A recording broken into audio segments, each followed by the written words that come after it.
What is this? The St Canard Files. Ooh, a podcast about that do-gooder Darkwing duck? Blech.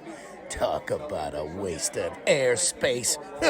If I had my way, this podcast would be about me, Duck. So take that, and everyone would have to pay to listen to it. Yeah, or face the consequences.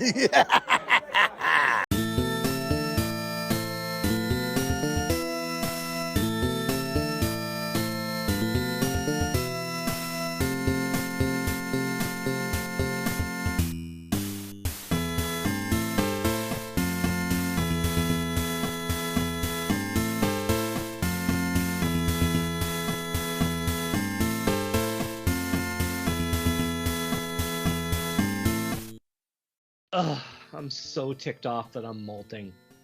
Welcome to the St Canard Files, a Darkwing Duck podcast. We're your hosts, Mike Russo and Tiffany Silverbraun. Doing okay tonight, Tiffany? Yep, pretty good. All right. Well, let's address the most recent news that we unfortunately heard a couple of days ago.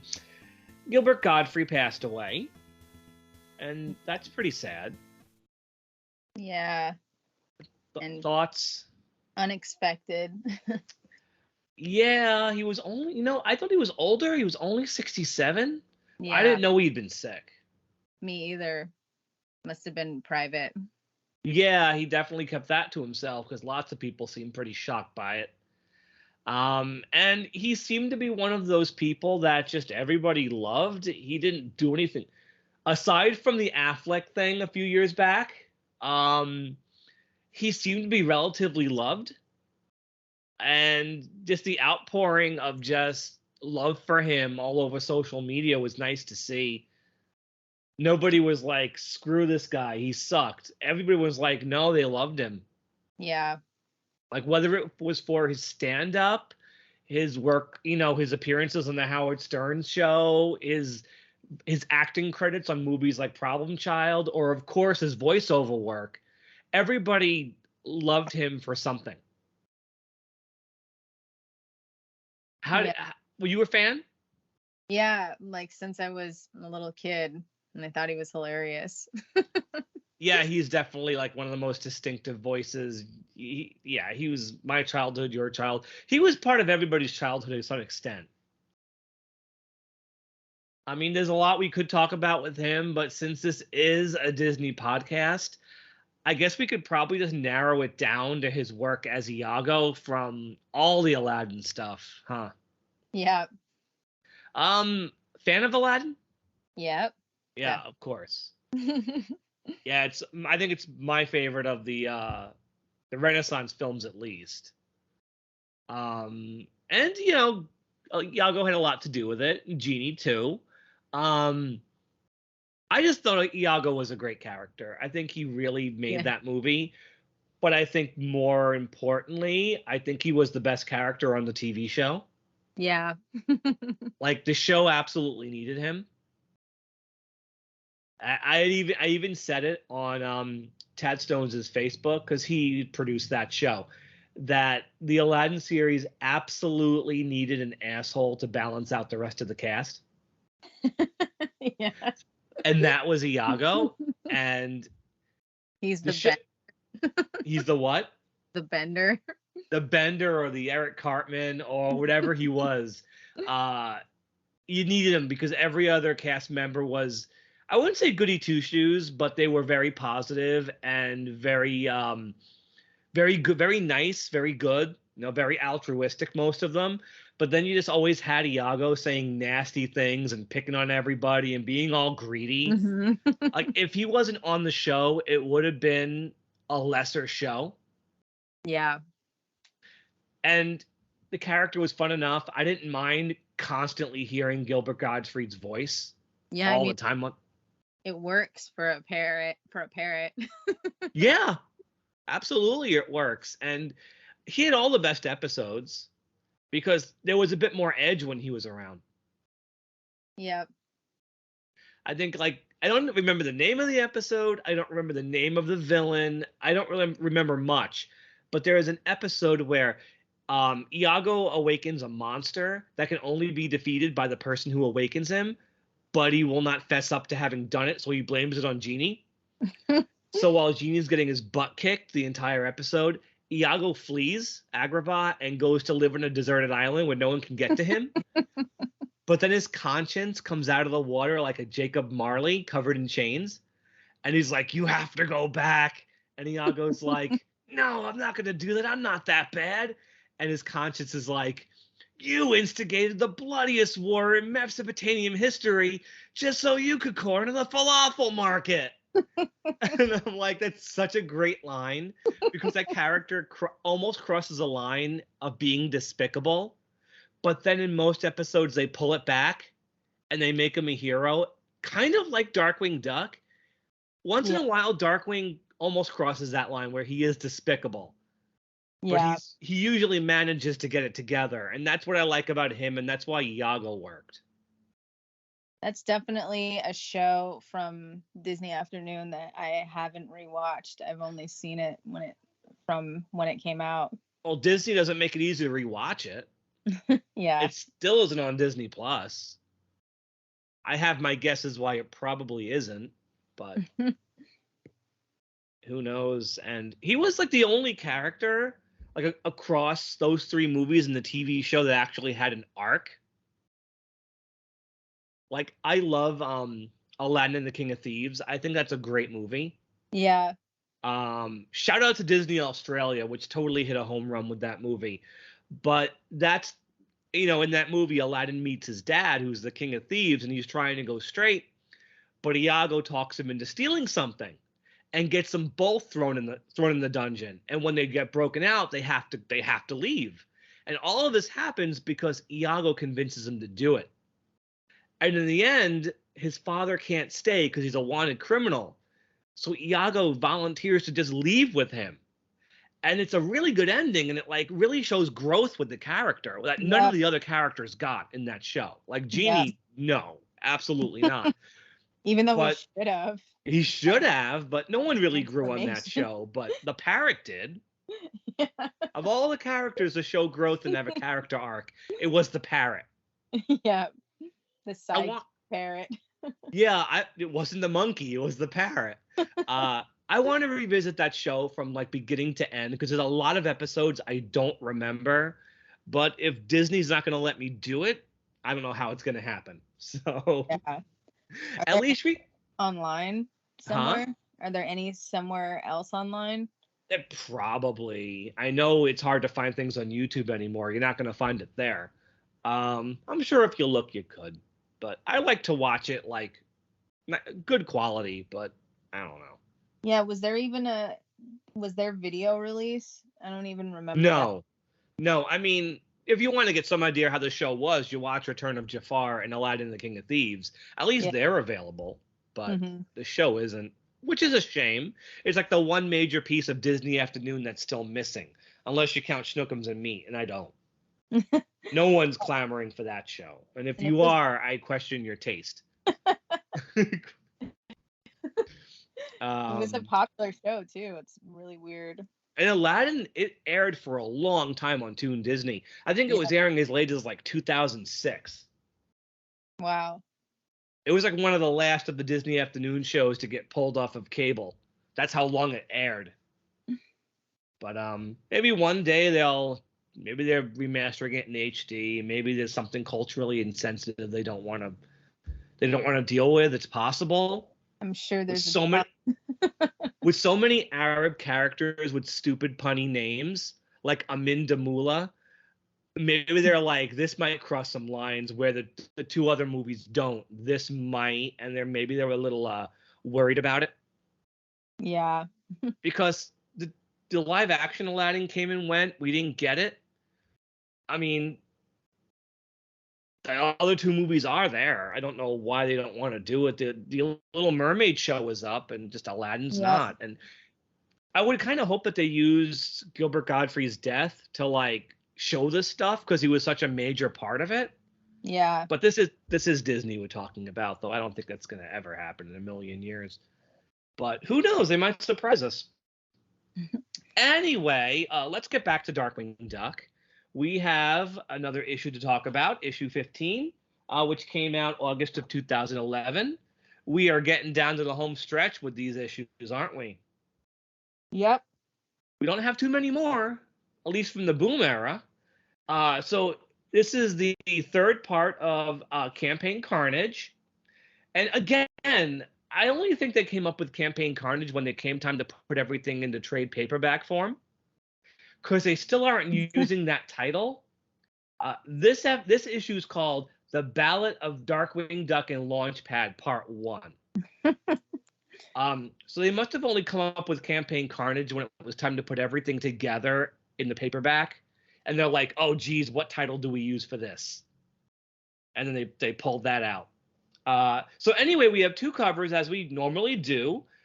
For once, we don't have a cover that's inspired by an old Batman cover. We have something else entirely this time. But 15A, what does this cover look like, Tiffany?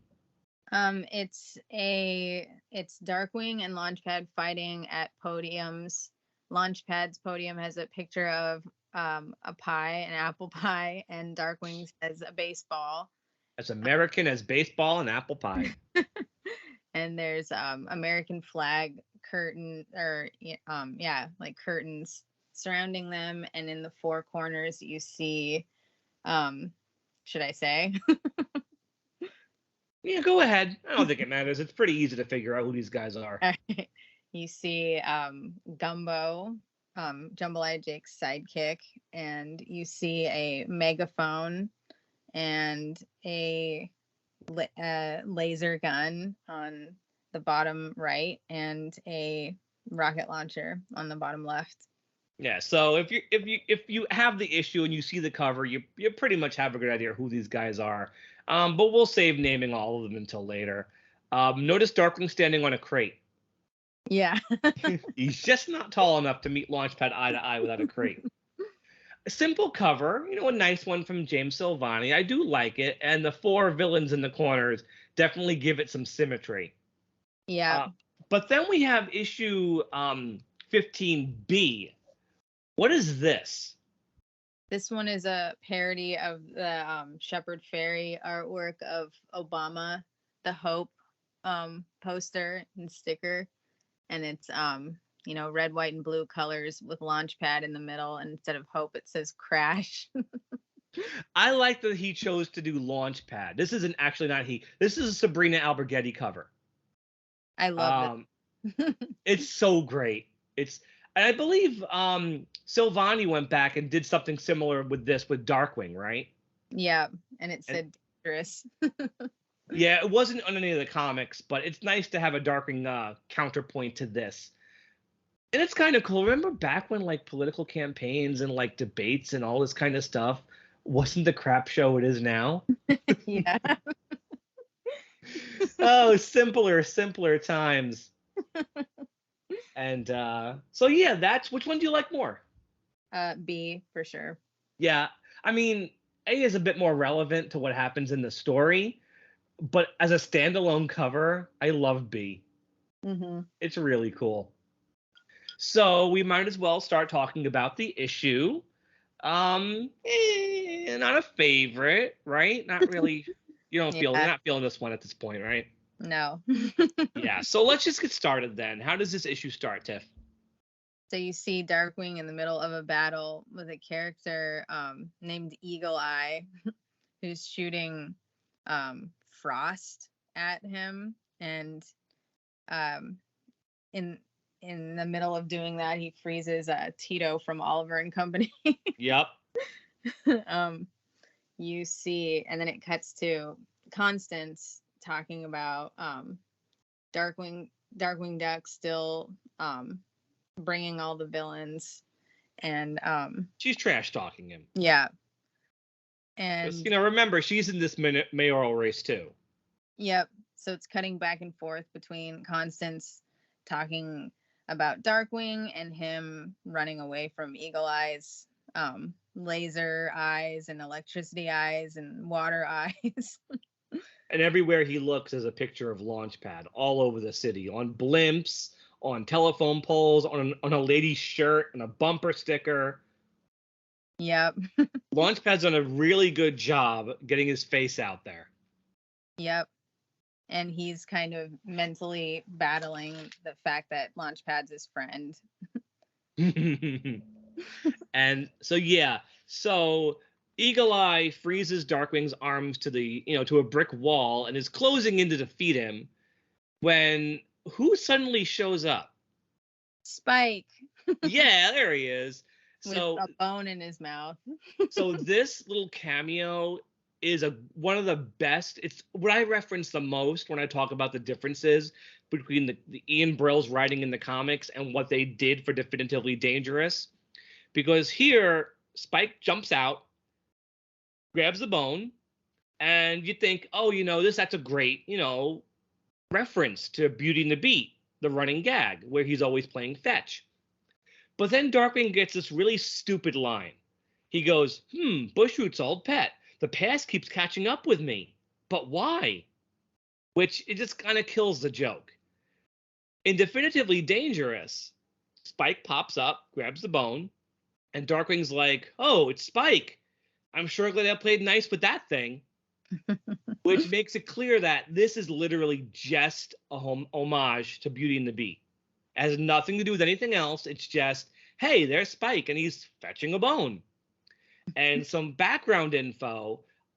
This is a joke that Aaron Sparrow wanted to do throughout the entire comic. I mean, he's been gone for a long time at this point. And he wanted to have Spike come back every so often and play fetch with Darkwing, just as a joke, to keep the joke going. But when Brill finally uses it, he ties it into the larger story and kills the joke.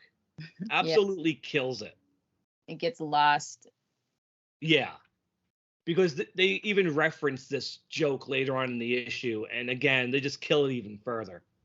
All right, so we're moving on. Okay, I have a treat for our listeners.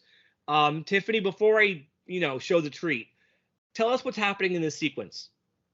So then you're back at Darkwing Tower, and Darkwing's trying to figure out, what's going on with Launchpad and everything, and how he could possibly beat him, and what his secret of his success is. And Honker. Well, you know what, Tiffany? I'm going to stop you. Because how would everyone like to hear what's happening in these 2 pages from the characters themselves? That's possible because I don't know where it happened exactly, but at some point after Definitively Dangerous came out, Jim Cummings and Katie Lee read the dialogue live of these 2 pages. I'm going to play that dialogue now. And yay. And you're going to hear something very interesting. So is everybody ready? Here we go. Would you look at that? It's bad enough my best friend stabbed me in the back and is actively plotting against me, but now he's transformed Quackworm's tower into a titanic testament to his treachery. But DW, he says, I'm just giving the city what it wants, but what about what I want? A quick and easy win. Sir, I created an algorithm to cross-reference all the available polling data, social media activity, and news articles regarding Launchpad. And I think I figured out his appeal. Oh, boy. It's all right. They're friends. It's all right. They're friendliness, humor, earnestness, humility. Humility? I'm humble. I'm better at being humble than anybody. Ask anyone how magnificently humble I am. I know you are doing this for Morgana, Dad, and I believe in you. But instead of criticizing Launchpad, maybe there's something you can learn from all of this. Exactly right, Goslin. Hunker, what can I learn from all this? In the public's mind, Constance is already too aggressive. You'd have to somehow discredit Launchpad, and then you'd be the front runner by default. And then I get to being a Pez dispenser? Hunker, you're a genius. My new campaign manager. The job only pays in school credit. You do realize that, right? That's okay. Yeah.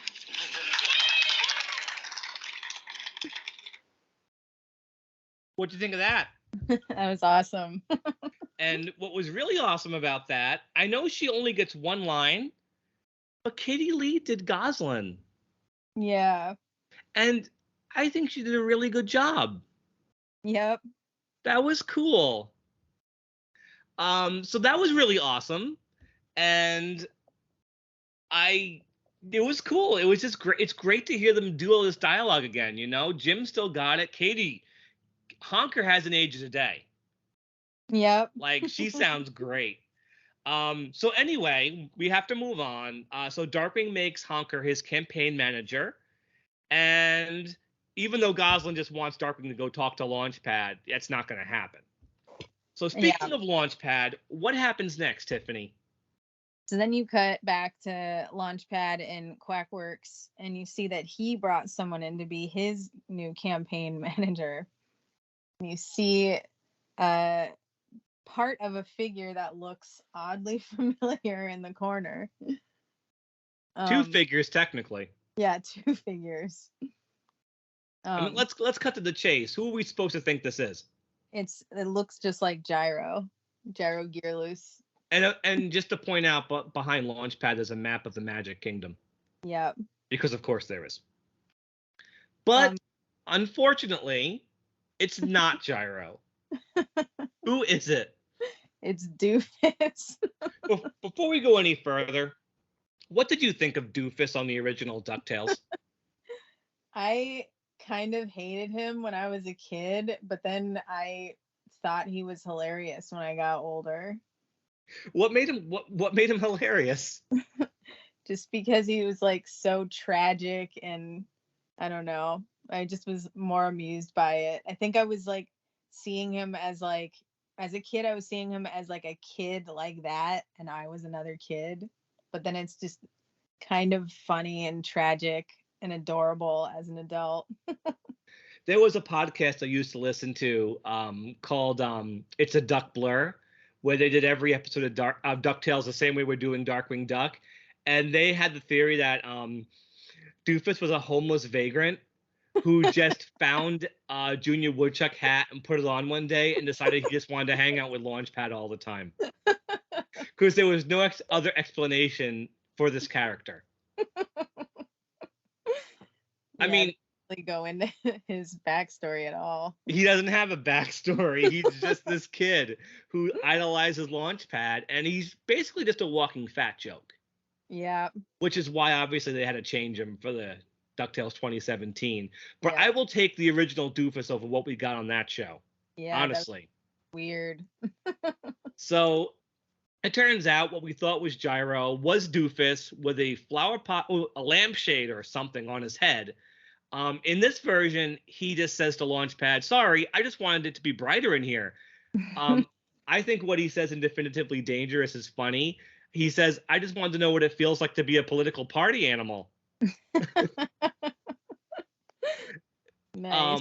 We also have a poster on the wall of Presto, the Pixar short with the magician and the very insubordinate bunny rabbit. Very funny short. Have you not seen it? I don't think I've seen it for some reason. It's like Pixar's tribute to Tex Avery. Wow. Straight out. You need to see it. It's very funny. So Doofus becomes Launchpad's campaign manager, and Launchpad makes it clear he's aggressively running against Darkwing because he really just wants Darkwing to go back to doing what he does best. Yeah. You know, and he's doing this because he cares about him. But that's weird because Launchpad doesn't think things through like that. Launchpad's not that smart. Yeah. Okay, so Launchpad and Darkwing are headed off to talk to some guy to help them with their communication strategy. They're both off to they're mentioning they're going to talk to somebody. We're inferring it's the same person. Yeah. So moving on. We're back to Constance. What is she up to?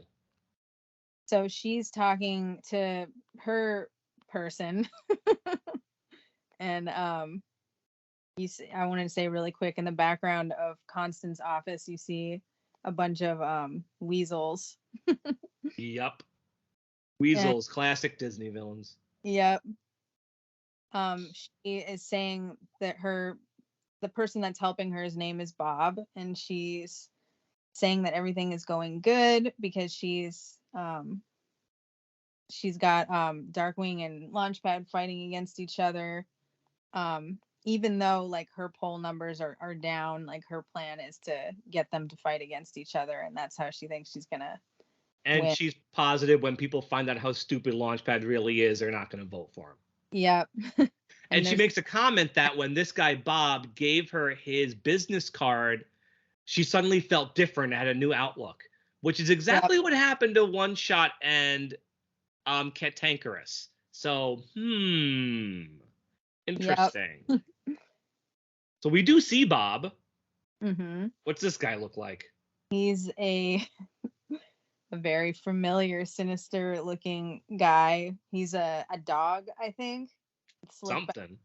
Slick back hair and a business suit. Looks very old-timey villainy with the mustache. And he's very black.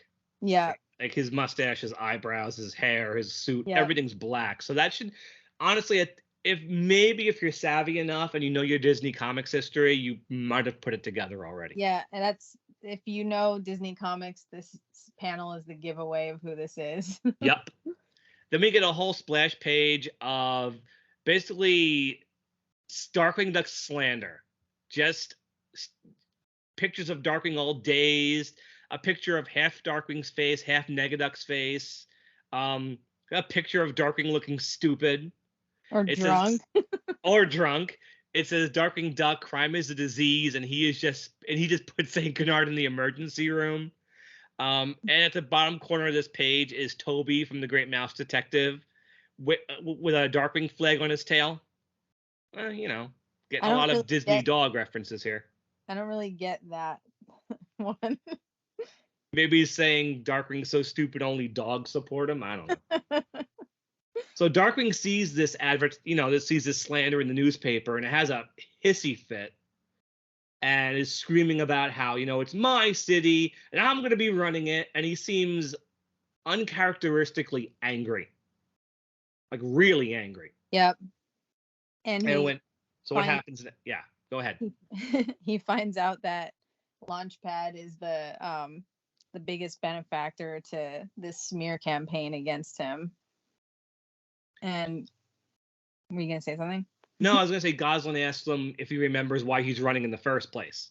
Yeah, and then you see him saying, of course not, and in the background you see the Darkwing blimps with searchlights, and then it cuts to a vision of the Dark Warrior tank and a bunch of Dark Warrior-esque soldiers lined up.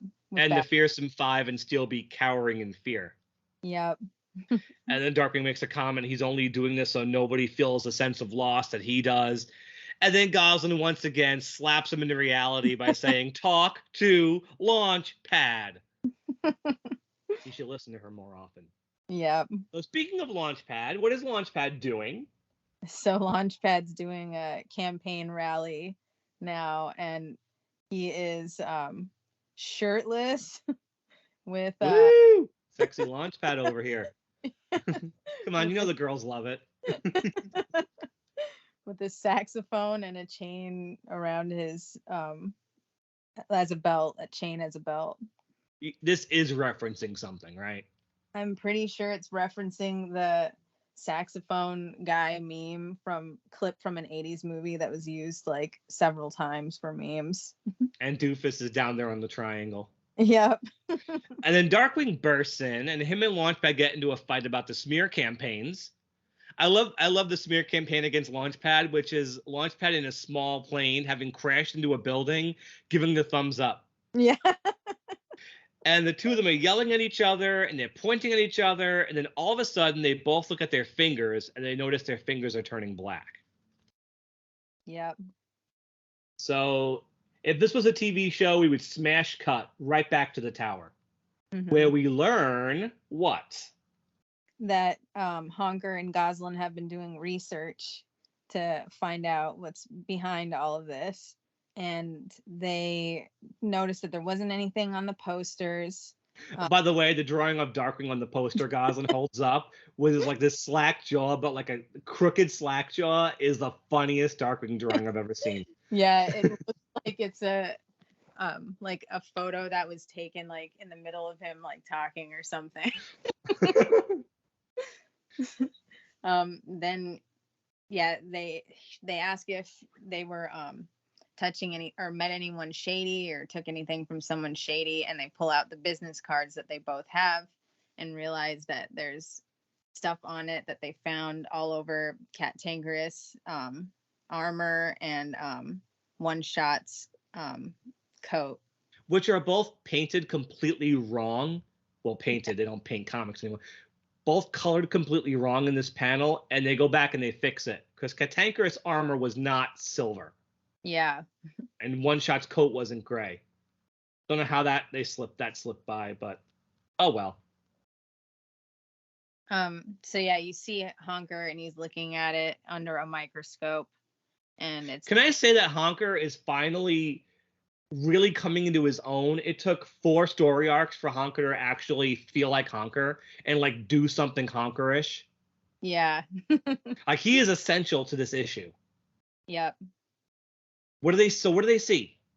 They see a bunch of menacing looking spots, like black smudges with sharp teeth and red eyes. Mm-hmm. This does pay off if you count dangerous currency as being canon, and since nobody does, we're still gonna do it. But we're gonna find out why these little splotches have sharp teeth and red glowing eyes. But we'll get there.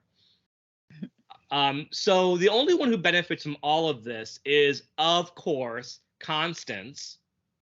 Yeah. So they figure out the guy who gave them the cards has to be on Constance's team. So they decided to go to the mayoral debate where they should be right now. They're late for this. And so Darkwing and Launchpad hop in the Ratcatcher and head to the building where it says mayoral debate tomorrow, Donkey basketball finals. Oh, and Herbie the Love Bug. Yeah, there it is. Herbie the Love Bug, number 53, right there. I didn't even notice that the first time around. Yeah, I just did too. So, okay, Constance is up there, flanked by 2 empty podiums, saying they can't even bother to be here, and they want to ruin their friendship. But all of a sudden, Launchpad and Darkwing do show up, and they're like, she's like, I'm insulted. Don't you blame me. And Darkwing's like, don't give me the innocent routine. But then Suff-rage. Is it Suff-rage or Suff-rage? I think it's Suff-rage. Because it's SUFF-RAGE. Oh, Suff-rage. Well, you know what? Regardless, Suff-rage is a really stupid name. And in this version of the comic, she shows up, says her name is Suff-rage, and Darkwing's like, that couldn't be her, because they still want us to think this character is Morgana, and I hate it. So they change it in Definitively Dangerous, where she says she's Suff-rage, and Launchpad goes, boy, UW, that's the weirdest supervillain name we've gotten yet. And Darkwing's like, remember Quilto, the malevolent mattress man of Menace? And Launchpad goes, touche. Oh my God, that's so much funnier. Yeah, and it's a reference to Crazy Quilt from Batman. And then Suff-rage, after that, she says, she calls him Dark. And in Definitively Dangerous, Darkwing's like, did she just call me Dark? So yeah, I like that better. So both versions of the comic want to make you think this is Morgana, but Definitively Dangerous is doing a better job of it. So what does Suff-rage do? She says, prepare yourselves for the League of Barely Remembered Supervillains. And bursting through the wall are the Bugmaster, a.k.a. Bianca Beakley, Lilliput, Tuscanini, Jambalaya Jake and Gumbo, and Professor Moriarty. And all hell breaks loose. Yep. So they jump and tackle Darkwing. You see Launchpad not far behind, and he gets stopped by Gumbo. And I do have to say, I don't like how James Silvani always draws Gumbo to look like TikTok Croc. He does not look like that. Launchpad wants sidekicks to stick together. And That's not going to happen. Well, just give him one of your brownies. Yeah. So then huge fight. Darkwing says, I can fight you as fast as I can remember your names, and starts naming them all off. And then forgets Tuscarnini for some reason. Of all the characters he forgets Tuscarnini, who was in more episodes than Lilliput, Bugmaster, and Jambalaya Jake combined. Yeah, it's weird.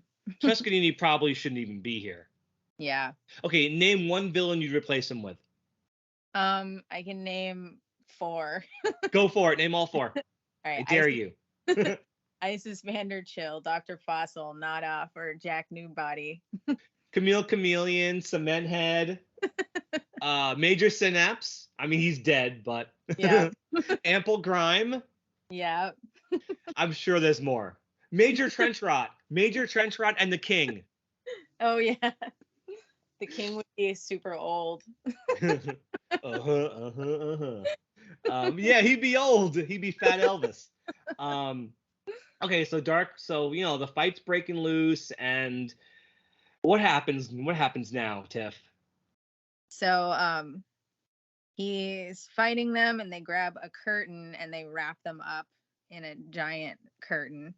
And Darkwing apologizes to Constance for thinking she was the true villain. Yep. Little does he know, though. And Suff-rage says, an excellent performance. Now let's see how you do against enemies that are not figments of your imagination. And so she just made them appear out of thin air. So these guys aren't really real. Yeah. Right? So she could have used the dead villains if she really wanted to. Yeah, definitely. I this is really confusing. I hate Suff-rage. And in the corner there's a stork from Dumbo as a janitor. Yeah. Why not? So then she uses her powers to turn all the people at the campaign into zombies, kind of like, what do you call it? Hypnotized eye zombies.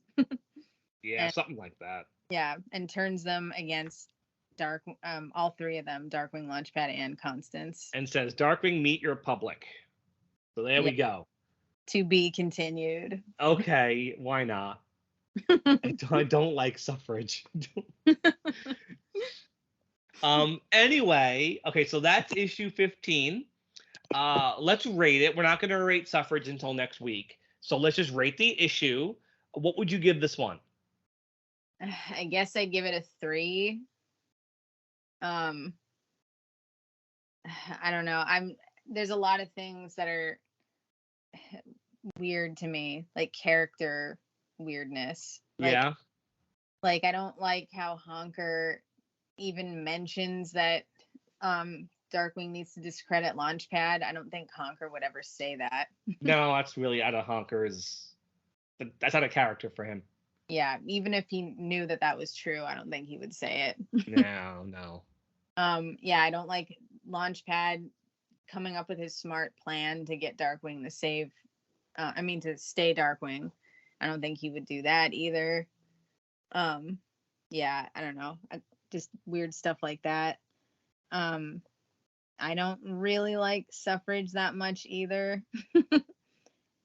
And yeah, I mean, I don't want to say anything. The reason why I guess I put it up a little higher is because the villain, I really like the villain that is revealed. I'm going to give it a very reserved 3 as well. I don't know why. I kind of think I should rate it lower, but I'll be fair to it.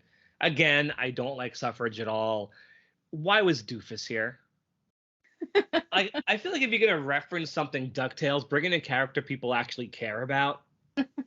Like, it's not exciting that he's there. Because once he has that one scene, he does nothing. But he keeps popping up in all these panels. In fact, the scene where they're analyzing the ink, he's in every panel just watching and has nothing to contribute. So in Definitively Dangerous, they make him say, "Can I just say how happy I am to be here?" It's just like, whatever, doofus. I think they're just like trying to lead into dangerous currency without like having the ones that you really want to see. But doofus isn't in dangerous currency. Yeah, I mean just the Ducktales crossover. Like, I mean, I guess if Launchpad's going to go to anybody for advice, he'll go to his biggest fan. Well, I Yeah. guess it's all right. The League of Barely Remembered Supervillains is funny. You know, I don't mind that. It's an okay issue. It's just it's not up to where this comic used to be. Like the fact that they blew through the Fearsome Five so early in the run, I feel like things seem very bland now. We need like Bushroot and Megavolt in this comic because they were constants on the show, and now they've been gone for almost the entire run, and like now they gotta make up new villains because they have nobody left. Like if I was doing this, I would have had Megavolt come back every few issues. Like, it feels empty without these guys. Yeah, and then you see Spike, and it's just like makes you want to see Bushroot, and you don't. They totally rectify this with Joe Books. I'm really excited to get to those issues. I really am. Those are head and shoulders above these last two story arcs by a large margin. That's what it reminded me of, like seeing Spike was thinking about that Joe Books. I mean, he keeps finding reasons. Brill keeps finding reasons to stick Negaduck and the other characters into small references. They do show up in this issue, but that just makes me want to keep seeing them. And the fact that they're totally gone and Quackerjack's never going to come back, except for like one reference. It's a shame. Like they can't keep like poofing these characters away, you know? Yeah, and the development they did in the comic of Quackerjack was so good. It's really a shame. I mean, I say we're never going to see Quackerjack again. I mean, they all do come back for dangerous currency, but they screw them up so bad with that. I barely count it. So again, a very reserved 3. Next issue, we're going to wrap everything up. And yeah, let's just move on. Because I'm excited for your next entry in the Mike and Tiffany mini reviews. Which episode are we doing today? Surprise. Darkly Dawn's a Duck Part 2. No. I'm as shocked as anybody else is. I'm shocked and appalled. Actually, I'm shocked. Shocked. Not that shocked.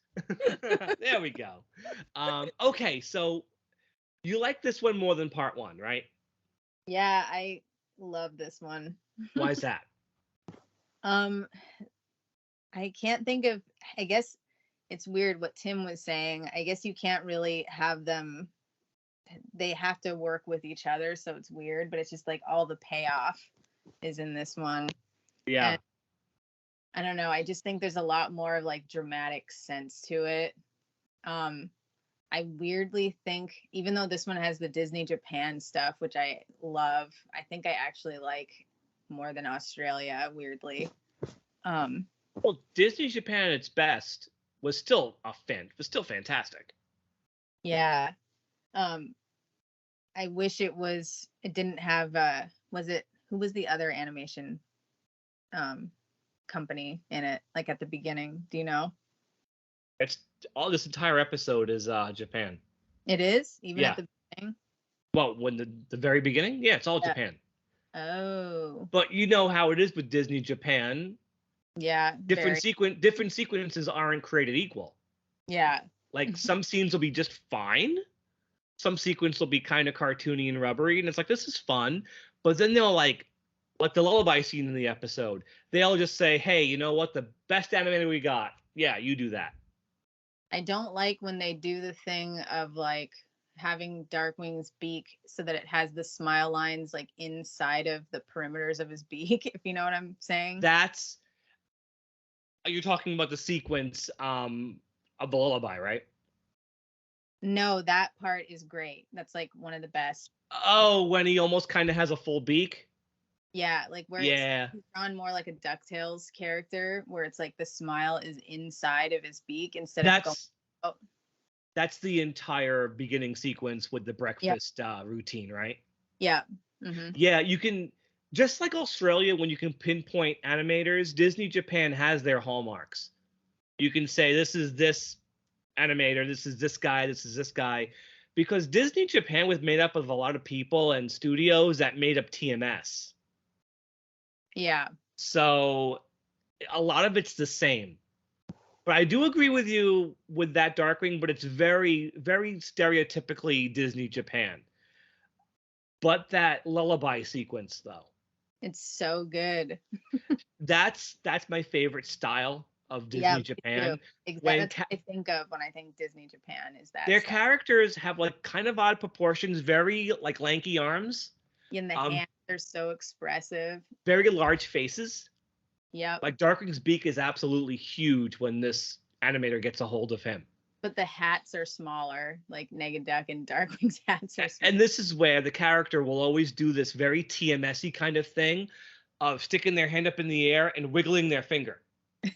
That is a super that goes back all the way to Gummy Bears. TMS always did that. And they still do it on Disney Japan. Like, they don't do it, I think, here, but they do it a lot on Life the Negaverse and everything. A character will have his hand up in the air and wiggling his finger. And that's how you know this is Disney Japan. And there's a lot of like head shakes when instead of just staying still. And characters react by suddenly, like, the lower part of their face will drop and they'll react. That's again, it's very, during this time, the Disney Japan wasn't reining in the cartoony animation yet. So on Tailspin, especially over on Bonkers, they were just getting crazy with it, and they really toned it down by Aladdin. But on Darkwing Duck, it looks great. It kind of is like Don Bluth-ish. Kind of, yeah. But it's not just the animation, though. Like, the backgrounds are amazing. The red sky in the first act. Oh, yeah. That's so great how it starts with, like, the sunset. Like, Bulba looks fantastic. It's the Thunderquack doing its, barrel roll when Launchpad gets... that scene. Not, not rotoscoped. And it's just, what do you call it? Very moody, this one. Way more than the first part. And I think the emotional stuff hits really well. Yeah, and but the opening sequence, even though I don't like the animation as much with that breakfast sequence, it's so great showing the relationship between Darkwing and Gosalyn. I think now being around, like, being older and having kids, it just like is so much better watching it. Like, I don't think I appreciated how well that was done as a kid. And that's why when he turns on her and when she pokes a hole in his ego later on and he gets on her case and makes her cry, that's why that works so well. Because they spent a whole act building that up. And just because she questions his logic, he turns on her. Yep. But then you see that one moment of like him remembering the helmet. Yeah, which they don't even, he says nothing. He just puts the helmet on. Yeah. Which is great. And then, like I mentioned last week, when Bulba walks up behind him and he isn't expecting to turn around and see this gigantic bull. Yeah, visually that him walking up and it's just like encapsulating like the image of Darkwing is so good. And when Taurus Bulba says, he goes, your ego is out of control. Jim's read on that little what? Yeah. Like, that's Darkwing, like, completely broken down, like, really fast. Like, he wasn't expecting this gigantic guy to, like, totally psychologically screw him up in, like, under a minute. Mm-hmm. Like, Darkwing spent 2 episodes thinking, I got this bull's number. I can totally bring this guy down. And nope. Nope. Yeah, and then you got there's music in it that I feel like you don't hear in any of the other episodes that's really good. Like, Bulba's got kind of this dark, almost organ-like music that they only bring back, I think, in Steerminator. I think they brought it back once some other random time and it was kind of disorienting and I can't remember when that was. Yeah, probably. I wouldn't be shocked. I just can't think of the episode.